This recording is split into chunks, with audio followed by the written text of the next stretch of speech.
Hello everybody, my name is Dabato, and in this tutorial we're going to be going over if statements, user input, and we're going to be creating a calculator. So in programming languages we have this thing called boolean logic.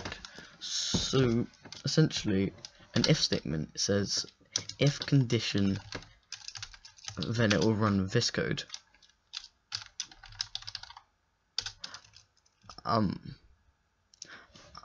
We can also do elif condition 2, so that means else if this condition isn't true, run this, but if this condition is true, then run this code.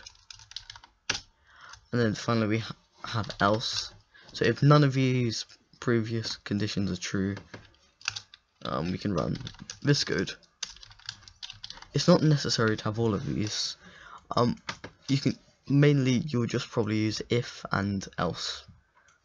So in the condition, condition is essentially going to be equal to either true or false. So if true, so the condition is true, then print hello. Run this now. Or print hello because the condition is true. If false, print bye. However, hello, false isn't correct, so it won't run the next code. So the use of this is very useful in programming, and we can define the true and false to a variable. So var is equal to true. So if true, if var, and then we can run, you can say print yes. So but if, and then we can print no.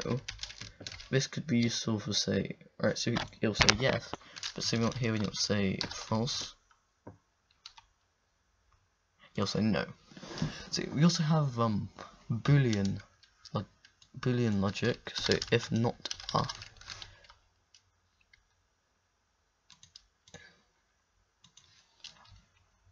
oh wait, no, yeah I'm so used to using C. Anyway, yeah, so if not var, it'll say no, so it'll say yes. So that's sort of how it works. We can also say if 1 plus 1 is equal to 2, it'll say yes. Actually, we'll replace this with else because it's better syntax. Syntax is sort of a grammar of a programming language. So this is a basic example of boolean operators. So if we say var is equal to 1 plus is equal to 1 plus 1 and var 2 is equal to 2, we could say if var is equal to var 2, print yes, else print no. Because this essentially means that if 2 is equal to 2, because use 2 because boolean operators. In Python we have used boolean operators, so we have these are the following boolean operators. We have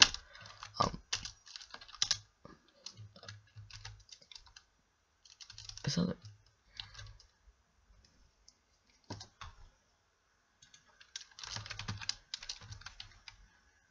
Yeah, no, that's right. Sorry. Yeah, so, and then we also have, that's pretty much it. So the equals, we use 2 equals in Python for comparing values and 1 equals for defining values. So if so if these values, so we're comparing the values, if 2 values we compare, if the 2 values on either side are equal, so 2 equal sides, then we'll run.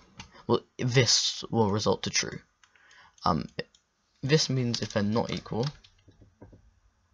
I'll say no, because it will just do the opposite. And then we have bigger than if var1 is bigger than, or is var2 bigger than. Because these are the same, it will reply yes because it's bigger than or equal to. Oh yeah, I've also forgot we also have individual ones like that. So this means if is bigger than or equal to, this is bigger than or equal to. If this is bigger than, nope, this is bigger than or greater than. Because these are the same, none of these result to true.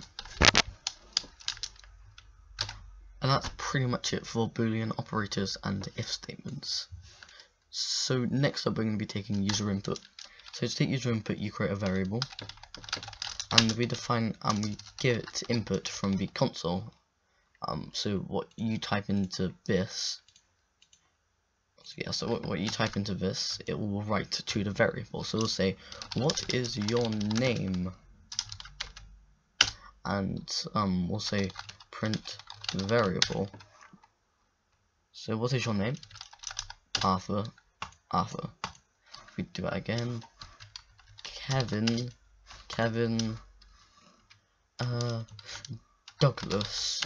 Douglas. So now so if, but however we can do if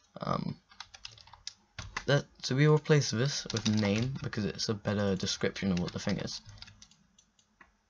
So we can, with this name, so we can say if name is equal to Davito, print you are God, else print you are not a real human being. So if we were to run this, if I put my name as Davito, oops, Davito, he says you are God, but I've said my name is Michelangelo, you are not a real human being. Because this is an example of if statement. So if your name is equal to Davito, I'm going to print it like that. So okay, we can also convert between the different data types, so we went to last time. So say we had string is equal to 1, 2, 3.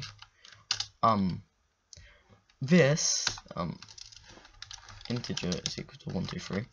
If we wanted to say if the actual integer value of this is equal to this, what we'd do is we'd use if int string, which will convert string to an integer.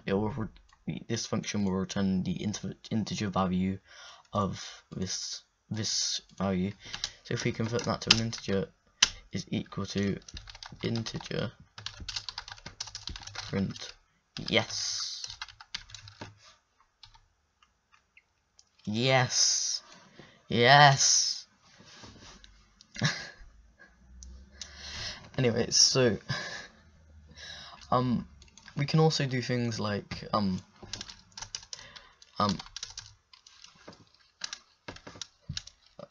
number is equal to 10, user number is equal to input, please give me a number. This, if we try to do print user number plus 1, we try and do this and we say 123, it'll say can't convert into string implicitly. So what we'd have to do is we'd either have to call the int function here, which will just convert it straight to an integer. So we say 124 and it will add it as 125. However, the problem we face here is that if we give it a value that isn't an integer, like a, b, c, d, e, f, g, yeah, it can't accept it for a string literal.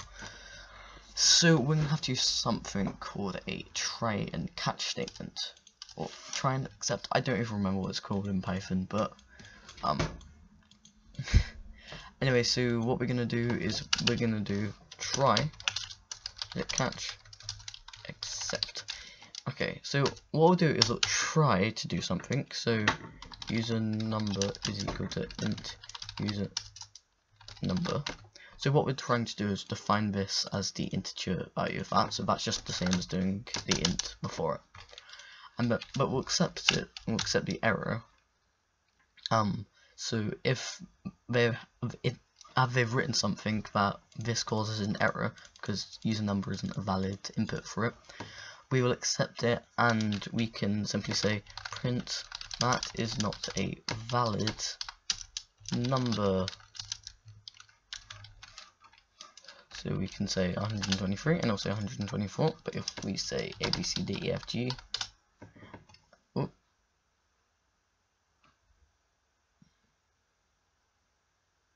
actually, oh, that is not a valid number, and we'll actually need to,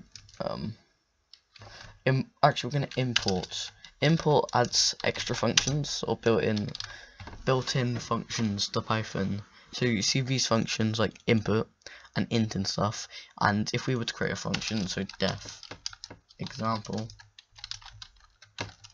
it's like this. So essentially us importing SYS or sys or system is essentially us taking the code for sys and just copying and pasting it at the top of our code. So then we have like def exit and stuff like that. So we can just say simply sys.exit, we'll say -1 because that was an error. SD, and so that will simply work. Actually, let's not give it a code, that's dumb. It's pointless.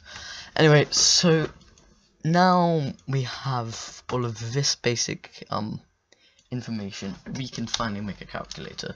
So we're going to say operation is equal to input what operation would you like to do, question mark, and then we'll give them a choice between add, subtract, multiply, and divide. Okay, so what we'll do is first we'll check if operation is not equal to plus, and operation is not equal to minus, and operation is not equal to times, and operation is not equal to divide. We'll just import system. We'll just simply say print that is not a valid operation, and then sys.exit. Why do I semicolon after that? So now what we're going to do is we're going to say number 1 is equal to input, please give me your first number, and then we'll do that. Number 2 is going to be to input, please give me your first number.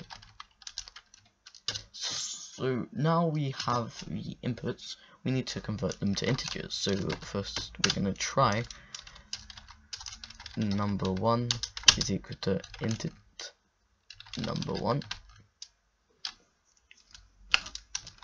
accept, and then we'll accept if it isn't right, print that is not a valid number, and we're just going to do this also for number 2.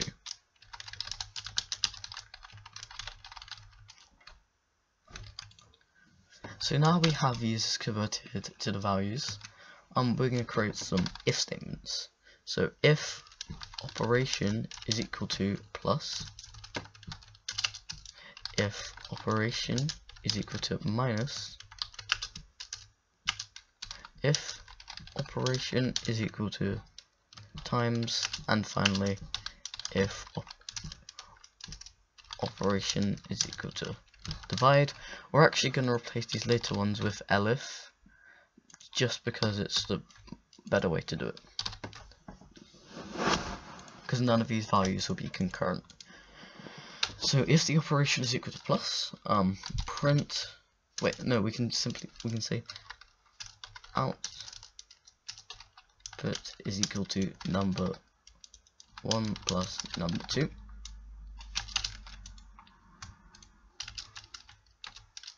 And then here we can say, actually we'll say output is equal to 0, at the top here, just because then at the end we can just print output. But if we only define it inside of the scope of these if statements, we can't just print output because it doesn't exist in the mind of this part of the code. So we're just redefining output instead of defining it as a new variable. Number 1 minus number 2. Output is equal to number 1 times number 2. And finally, output is equal to number 1 times divided by number 2. Alright, so oops, where's the invalid syntax? I missed the colon. Oh no. So we're gonna do the plus first. Go first number 10, 13, 23, 7. Wait, no. Minus 7 and 3 is 4. Yes. Times 5 and 5 is 25. And finally divide 10 and 2 is 5. Okay, but the next problem we have here is that this only accepts whole numbers. So if you want to do times 13.3 and 11.1, yep, that's not going to work because the try isn't going to work properly. So we're actually going to float this. Oh, and yeah, we actually forgot, I need to sys.exit. So what operation we'd like to do, and 123.1 and 12.4, and we will get 135.5. But another thing I don't really like is that, say we had add 10 and 10, the answer will be 20.0. So just before after this, we can say if int output is equal to output is equal to int output, like that. That should work and allow us to do 10 is 20. Alright, that's going to be the end for this tutorial. I thank you for watching, and I hope you tune into the next episode. And that's the end. Thanks and bye.